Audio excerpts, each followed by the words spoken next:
In biotechnology, cloning is the process of creating an organism that is genetically identical to one of its ancestors. There are multiple ways and forms of cloning. Cloning is of great scientific importance since it has many uses, ranging from the creation of medical research mice who are genetically modified to produce a disease, drug production, and the ability to clone livestock, and many others. This is Travis, and I'm going to be talking about some of the methods and results concerning cloning in general. So to start with some of the methods, cloning generally is done by a process called somatic cell nuclear transfer. And what happens there is an egg cell and a somatic cell are taken, and the nuclei are removed. Now, the nucleus from the somatic cell is then inserted into the egg cell, and the egg cell is put back into an organism that then gives birth to a full embryo with all the chromosomes it needs without the use of a sperm molecule. Another process is called embryo twinning, and it's when a donor embryo is split into two different embryos that can be transferred, and if the process is successful, it can give rise to identical twins. Now, this is not just natural cell division between the two embryos, it's done on purpose. Another type of cloning is called the cloning ring, and it separates many different cells from one organism into different colonies, and then the cells replicate. And in most cases with plants, you can clone plants by grafting, but it's not considered much of an ethical issue because grafting sometimes occurs naturally. Also, some other plants just clone naturally. Some other types of cloning include restriction enzymes, which use sticky end cutters, and they cut strands of target DNA at different spots and create overhangs of 1 to 4 nucleotides. And there's also TA cloning and TOPO-TA cloning. Now, some of the results that regard cloning are there's the scientists who are doing the cloning are starting to use the cloning to reproduce some endangered and even extinct species, and that is helped by the fact that in 2009 the Pyrenean ibex was cloned, and that's an extinct species.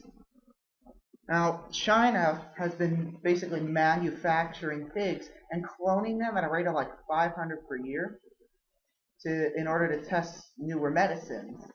And some of the animals that have been cloned include ibex, it's like a small deer, a dog, a horse, a mule, rat, cat, cattle, a gar, which is an endangered species, a buffalo, a wolf, a camel, a goat, and sheep.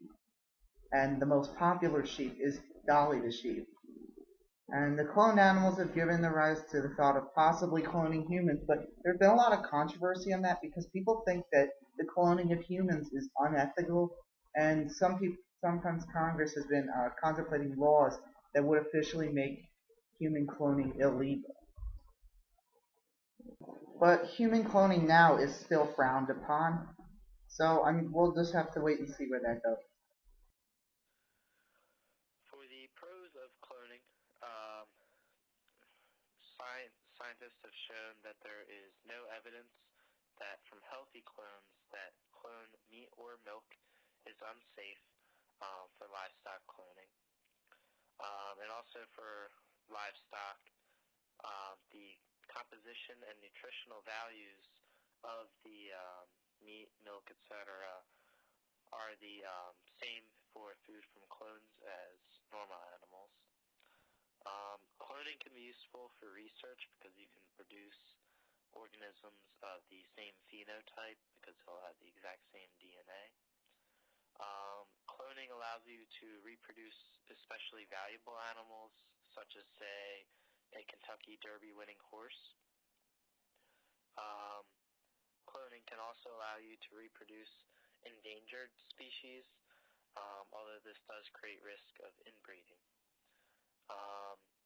Cloning can also allow improved genetics over time because you can select which genetics you want to clone. Public view of cloning has also improved from 36% of Americans saying that they would buy food from clones in 2005 up to 48% in 2008. And in addition, for people that still do not approve food from clones, special labels can be used on food that does come from clones to ensure that people that do not want cloned food do not have to eat it. For the cons of cloning, many clones have abnormalities due to abnormal expression of the genes that they inherit. Many embryos do not go to term, making cloning itself an inefficient process. And many clones, especially cattle, suffer health defects early in life. Health defects have been found across various species of clones, which suggests that cloning itself is responsible for these defects in the cloned livestock. Cloning also has many ethical concerns, and some people would be unwilling to have food that comes from cloned animals. And there's also the economic concern with cloned livestock, in that it is very expensive to create clones and is very inefficient when compared to just using normal livestock. In addition, there's also many ethical concerns with creating human clones.